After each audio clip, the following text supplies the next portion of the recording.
Hello, हाय, good evening, नमस्ते, सत श्री अकाल, आदाब। और बताइए कैसे हैं आप। मेरा नाम है रज़ाक और मैं वेलकम करता हूं आपको मेरे इस यूट्यूब चैनल इनसाइटनेस पे। तो जैसे कि थंबनेल देख के आपको समझ आ ही गया होगा कि आज कौन सा टॉपिक हम पढ़ने वाले हैं। तो जो टॉपिक हम पढ़ने वाले हैं वो बोर्ड पे आप देख पा रहे होंगे, इट्स थ्योरी ऑफ डिमांड। तो चलिए शुरू करते हैं। इस टॉपिक में हम लोग पढ़ने वाले हैं थ्योरी ऑफ डिमांड। ऑलराइट। तो जब मैं ये वर्ड बोलता हूँ demand, what is the first thing that comes to your mind. जब मैं डिमांड अब बोलता हूँ तो पहली चीज आपके माइंड में क्या आती है? सर जब आप डिमांड बोलते हो तो पहली चीज जो हमारे माइंड में आती है वो है डिजायर। सर एक और वर्ड है, बोलो बोलो क्या? सर वो है वांट। अच्छा, और डिमांड तो है ही। तो सर हम ये तीन वर्ड के बारे में ही सोच सकते हैं जब भी हम वर्ड डिमांड के बारे में सोचते हैं। तो डिज़ायर और वांट भी लगता है कि वो सिमिलर है, डिमांड के जैसा है। ठीक है। तो ये आपकी इंग्लिश टीचर के लिए सेम होगा, वो बोल सकते हैं it could be same, but with respect to economics इन तीनों का मीनिंग ही अलग है। इन तीनों का मीनिंग बिल्कुल अलग है। समझते हैं एग्जाम्पल के साथ। मान लीजिए ये एक बेगर है, ठीक है। बेगर, भिक्षुक, भिखारी, जो भी कह लो।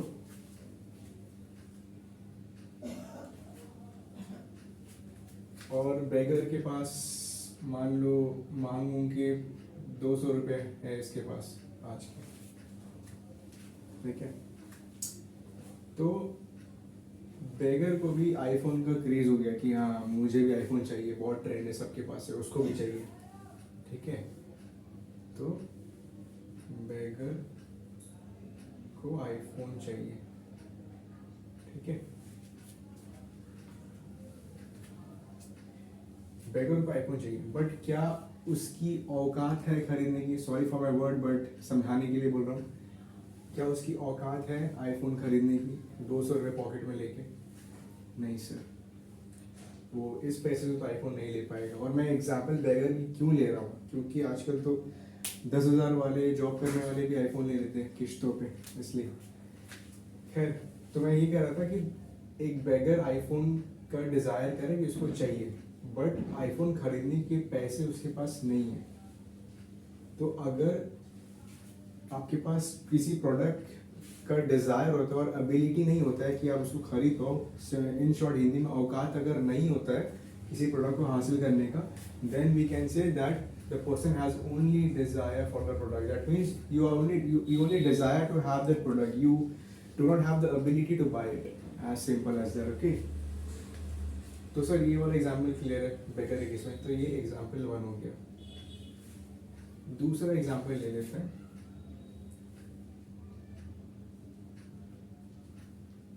मान लो ये आप में से कोई एक बच्चा जिनका नाम है रोहन, ठीक है। ठीक है, Rohan also wants to buy an iPhone 17 Pro, ठीक है। Rohan also desires to have this phone and he is able to purchase, ठीक है। he is able to purchase, he has the ability to purchase the phone, क्योंकि उसके पास पैसे हैं। मान लो bank account में 2 लाख रुपए हैं, आराम से आईफोन का कोई भी नया वर्जन भी आ जाएगा। तो he has the ability to purchase the phone, he has a desire as well as the ability to purchase, then we can say Rohan has want for the product. Rohan has want for the product. But sir फिर demand क्या है? बेटा demand को यहाँ explain करते हैं, ठीक है।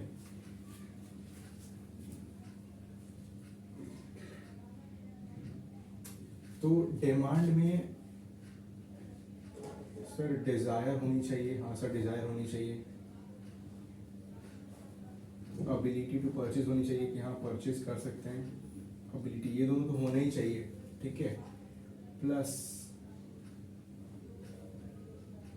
किस प्राइस पे वो परचेज करना चाह रहा है वो प्रोडक्ट। हो सकता है वो परचेज करना चाह रहा है बट उसके पास उतने रुपए नहीं है, वो उसको परचेज करना चाह रहा है कम प्राइस पे, डिस्काउंट पे परचेज करना चाह रहा है, ठीक है।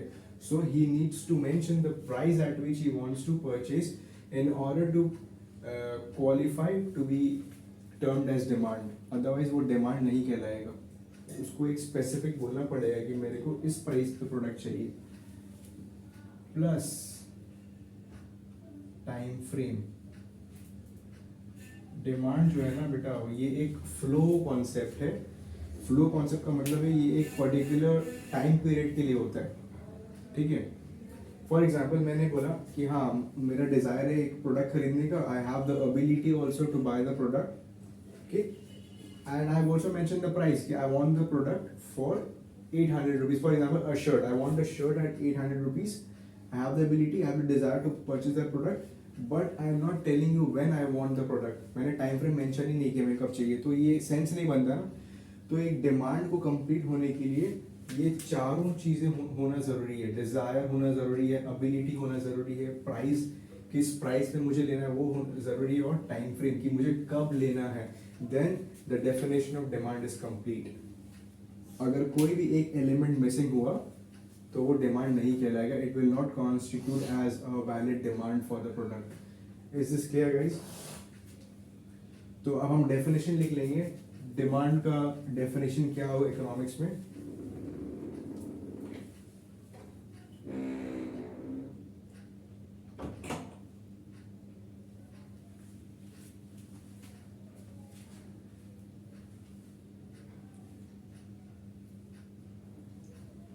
It means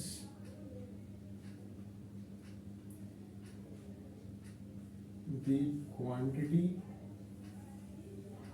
of commodity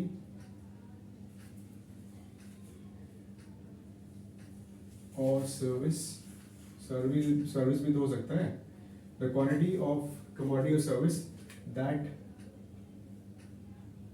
the consumer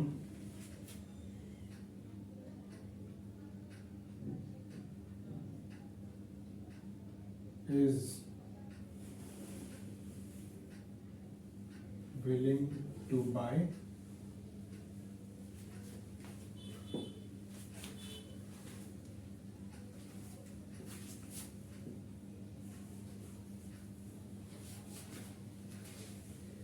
is willing and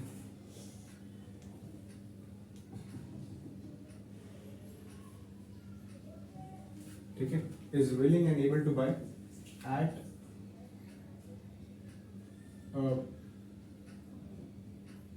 particular price, at a particular price during a particular time period.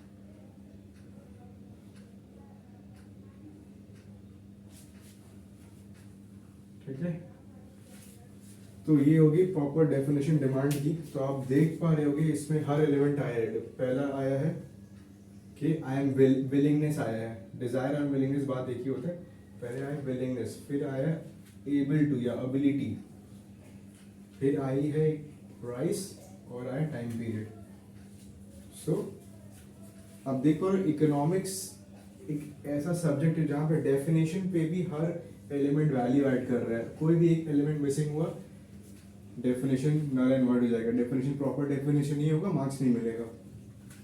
So when you're studying economics, your concept should be crystal clear first of all, and second of all, your answers should have the keywords. Okay, so these are the keywords for this answer. It is just a basic example. I've just started this chapter जिसमें मैंने just demand की definition को introduce किया है। आगे I hope ये definition clear होगा and we'll move on to the next topic.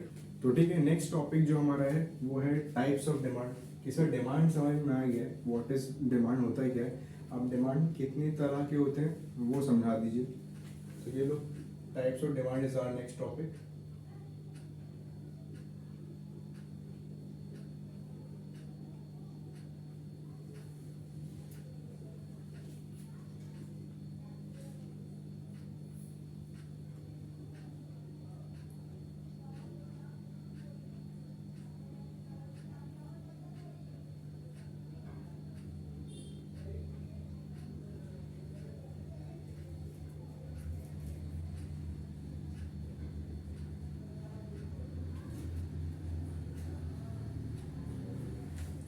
तो पहला टाइप है individual demand and market demand. क्या लगता है आपको, नाम से लग रहा है दैट इंडिविजुअल डिमांड में किसी एक पर्टिकुलर इंसान का डिमांड को कंसिडर कर रहा है मार्केट में, उस मार्केट में जितने इंडिविजुअल्स है सबका डिमांड को कंसिडर कर रहे हैं। एग्जाम्पल के तौर पे मान लीजिए स्कूल में आपका एक फेयर हुआ जिसमें बड़े सारे स्टॉल्स लगे हैं, तो आपके क्लास के किसी एक बच्चे जिसका नाम मान लो मोहित एक स्टॉल है जिसमें लेमोनेड बिक रहे हैं, ठीक है, 20 के, ठीक है।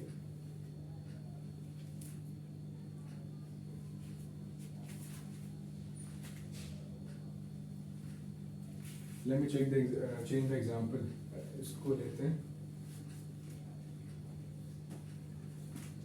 चॉकलेट्स,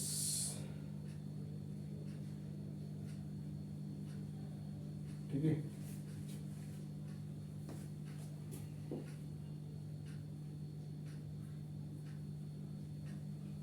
चॉकलेट कपकेक 10 रुपए के है। तो मोहित ने प्राइस देख के डिमांड किया कि उसे 5 केक्स चाहिए, ठीक है। तो मोहित की डिमांड को बोला जाएगा इंडिविजुअल डिमांड, ठीक है, वेरी सिंपल। और अगर पूरे मोहित के क्लास में जितने बच्चे हैं, पूरा क्लास, अगर पूरी क्लास के डिमांड को कंसिडर किया जाए, तो मान लो पूरे क्लास मिलके टोटल अगर 40 बच्चे हैं, मान लो पूरे क्लास मिलके, सब तो नहीं खरीदेंगे ऑब्वियसली, मान लो 100 केक्स खरीद रहे हैं, ठीक है। तो मार्केट डिमांड में पूरे क्लास का डिमांड को ले लिया जाएगा, ठीक है। तो डेफिनेशन वाइज अगर बोलूँ तो individual demand means it refers to demand for a commodity for that from that particular individual, ठीक है। और इकोनॉमिक्स में इंडिविजुअल को हाउस होल्ड भी बोला जाता है, other name for individual is house hold, कहीं पे लिख ले आप लोग।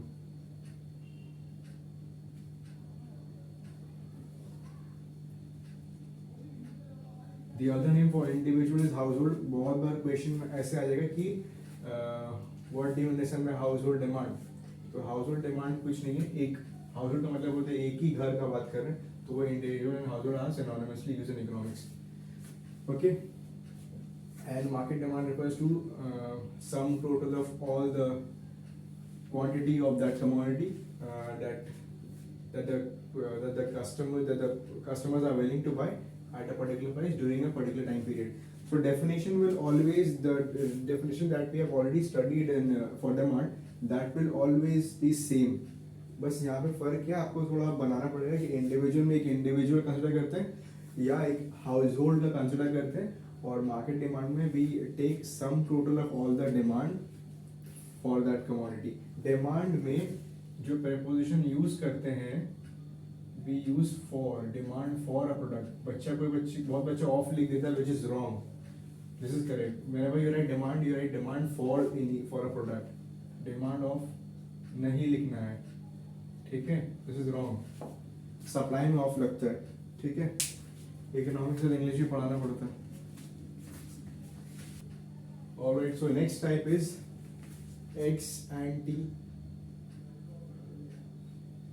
and ex post demand. Sir x anti, ये सुन के किसी की याद आ गई सर, ठीक है, भावनाओं को कंट्रोल करो। Ex ante is a Latin word, ठीक है, both are Latin words actually. which means before the event, before the event, और नाम से पता चलिए आपको इसका ऑपोजिट क्या होगा आफ्टर द इवेंट। सर क्या इवेंट, सर किस इवेंट की बात कर रहे हो, फंक्शन वाली इवेंट? नहीं बेटा, फंक्शन वाली इवेंट नहीं है, इसमें एक्स एंटी में हम लोग प्लान कर रहे होते हैं, ठीक है, कि वी आर प्लानिंग और we desire to buy this much quantity of commodity. उस पे एक्स, वो उसको उसे कहते हैं एक्स एंटी डिमांड, जिसको हम प्लान करते हैं। It is a desired quantity of commodity that the person और that the consumer is willing to buy, okay. And ex post में क्या होगा, उसका ऑपोजिट, यहाँ पे प्लान कर रहे हैं, वहाँ पे एग्जीक्यूट कर चुके हैं, एक्स पोस्ट में इवेंट हो चुका, मतलब खरीदारी हो चुका है। So it is the amount of commodity or it is a quantity of commodity that the consumer has already bought at a particular price during a particular time period. So you must be observing कि मैं हर बार ये जो बोल रहा हूँ ना, मैं price और टाइम पीरियड जरूर बोल रहा हूँ, क्योंकि हमने सीख चुके हैं कि demand is a flow concept, और डिमांड एक प्राइस पे होता है, and it's a willingness backed by purchasing power और एबिलिटी टू बाय। तो ये हम पढ़ चुके हैं, ये हर जगह यूज करेंगे, मतलब शॉर्ट में लिखेंगे। और एक्स एंटी एक्स को समझ चुके हम लोग, ये बिफोर द इवेंट है, ये आफ्टर द इवेंट है। ये इसको सर बोला जाता है प्लान्ड और डिजायर्ड क्वांटिटी, प्लान्ड हो गया या डिजायर्ड क्वांटिटी,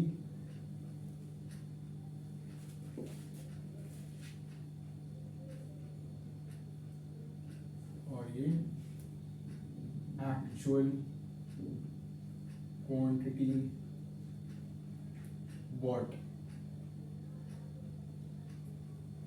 ठीक है। ये इवेंट के बाद है, ये खरीदने के बाद है, खरीदने से पहले। क्लियर है? इस पे क्वेश्चंस आते हैं, पूछते हैं what define x anti x, पर डिमांड शॉर्ट आंसर्स में पूछ सकता है ये, तो याद रहेगा होपफुली आपको।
Alright, so it's the quantity of commodity that a consumer wants to buy, जो खरीदना चाहता है और willing to buy, and exposed it refers to that quantity of commodity that the consumer actually purchases, that the consumers actually purchases. Alright, तो ये वाला topic, ये वाला टाइप कवर हो गया। Now we move on to the next point.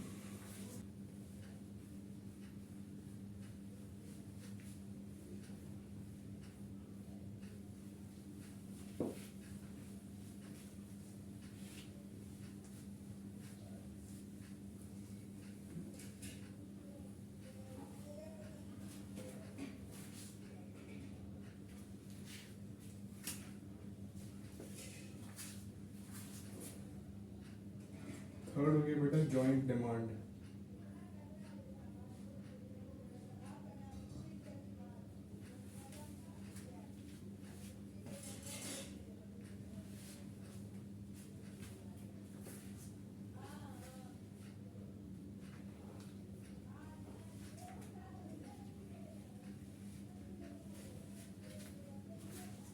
So the third category is joint demand. So joint demand, it refers to those two goods that are consumed jointly, जो साथ में consume किया जाता है. जैसे example के तौर पे होता है ना, कुछ लोग आप लोग के फ्रेंड्स में लाइक दो लड़के एक साथ ही दिखेंगे, जहाँ भी दिखेंगे दोस्त हर जगह एक साथ जाता है, जॉइंट अकाउंट टाइप. तो इकोनॉमिक्स में जॉइंट डिमांड उन प्रोडक्ट्स के लिए बोला जाता है जिसमें जिनको साथ में कंज्यूम किया जाता है. ठीक है, जैसे एग्जाम्पल के तौर पे bread and butter,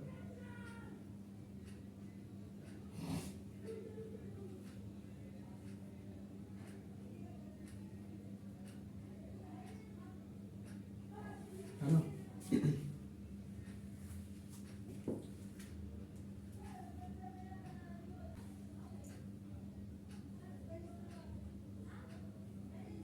gun and bullets हो गए.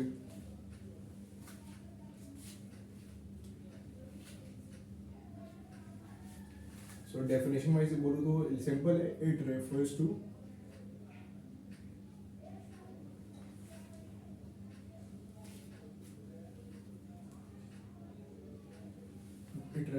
demand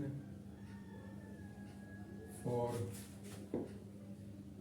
two or more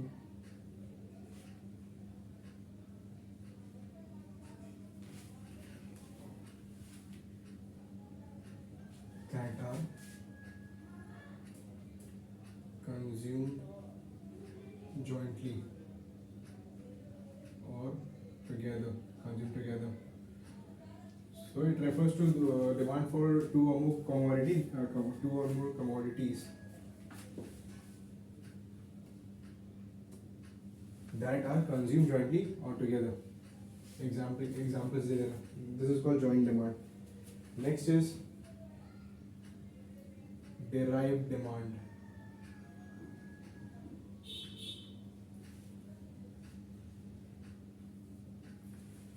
ठीक है.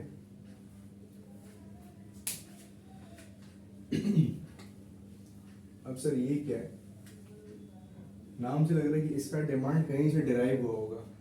बहुत सारा प्रोडक्ट्स ऐसा है जिसका डिमांड किसी और की डिमांड से डिराइव होता है. एग्जाम्पल के तौर पे सब बेस्ट एग्जाम्पल होगा अपने सेमीकंडक्टर चिप्स. सुना है सेमीकंडक्टर चिप्स, जो डेटा स्टोर करता है. Mostly it is use in electronics like mobile phone और लैपटॉप्स में, पीसीज में यूज होता है. तो सेमीकंडक्टर चिप्स का डिमांड अभी रिसेंटली कोविड में क्या हुआ था ना, क्योंकि चाइना से हम लोग का ट्रांजेक्शन हो नहीं रहा था, तो इसका शॉर्टेज हो गया था सेमीकंडक्टर चिप्स का. तो सेमीकंडक्टर चिप्स का डिमांड जो है वो किस पे डिपेंडेंट है, वो डिपेंडेंट है डिमांड फॉर इलेक्ट्रॉनिक्स, है ना. अगर किसी कंट्री या इकोनॉमी में मोबाइल फोन इलेक्ट्रॉनिक्स, आईपैड जैसे इन सब का डिमांड अगर बढ़ने लग जाए, तो उनको फुलफिल करने के लिए चिप्स तो लगेंगे ना, तो ऑटोमेटिकली इनका डिमांड बढ़ेगा, तो सेमीकंडक्टर चिप्स का भी डिमांड बढ़ने लग जाएगा.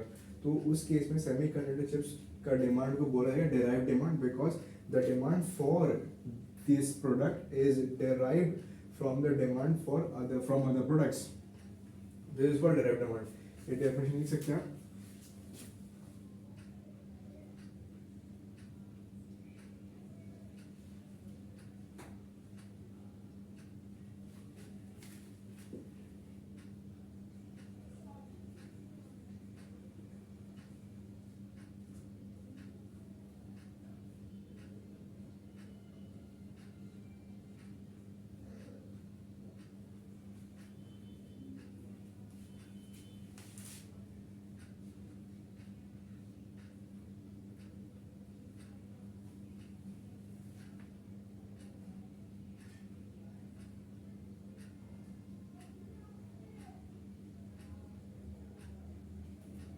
सर एक एग्जांपल मज़ा नहीं आया, दूसरा एग्जांपल दीजिए।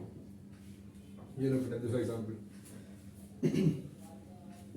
चीज़ खाया तुमने चीज़? हाँ सर खाया है, बड़े मज़े से खाते हैं, फेवरेट है। बर्गर में भी खाते हैं, पिज्ज़ा में डाल के खाते हैं। बटर खाया बेटा बटर? हाँ सर बटर भी खाते हैं, वो भी अच्छा लगता है। तो चीज़ और बटर का डिमांड कहाँ से आता है? चीज़ और बटर जो बनता है, ठीक है, ये किससे बनता है? सर चीज़ और बटर तो बनता है दूध से, है ना? तो जब चीज़ और बटर्स का डिमांड बढ़ने लगेंगे, रेस्टोरेंट जब ये ज़्यादा कंज्यूम करेंगे, कंज्यूमर्स ये कंज्यूम ज़्यादा करने लग जाएंगे, तो इनको बनाने के लिए ज़्यादा दूध लगेगा, तो फिर दूध का भी डिमांड बढ़ेगा, ठीक है? तो दूध का demand will be demand for milk will be like the demand for milk will be termed as a derived demand because its demand is derived from the demand for cheese and butter. Alright, तो दो example मैंने दे दिए और यहाँ मेरा fourth point derived demand is covered. Now let's move on to the next and the last type of demand, which is composite demand.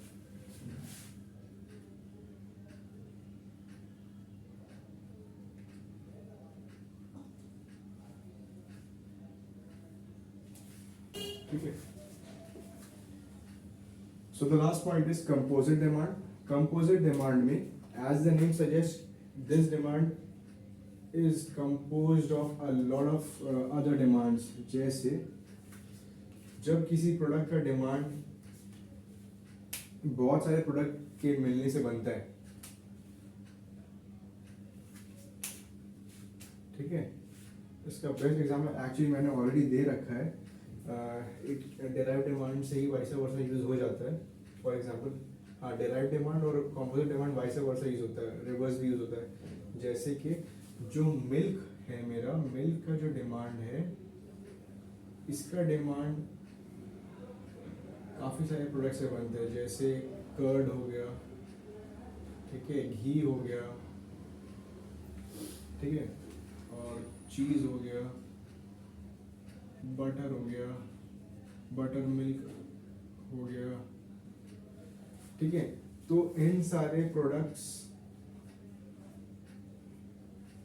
So the demand for milk कोई क्यों खरीदेगा? या तो कंज्यूम करने के लिए खरीदेगा, या तो वो कर्ड बनाएगा उससे, या तो घी बनेगा, या तो उससे चीज़ बनेगा, या फिर बटर मिल्क बनेगा। लस्सी भी बनता है, बटर मिल्क लस्सी पता नहीं शायद सेम ही होता है मे बी। तो इन सारे एक चीज से काफी चीजों का डिमांड क्रिएट हो रहा है, so this is called composite demand. तो कंपोजिट डिमांड का डेफिनेशन होगा, in short it refers to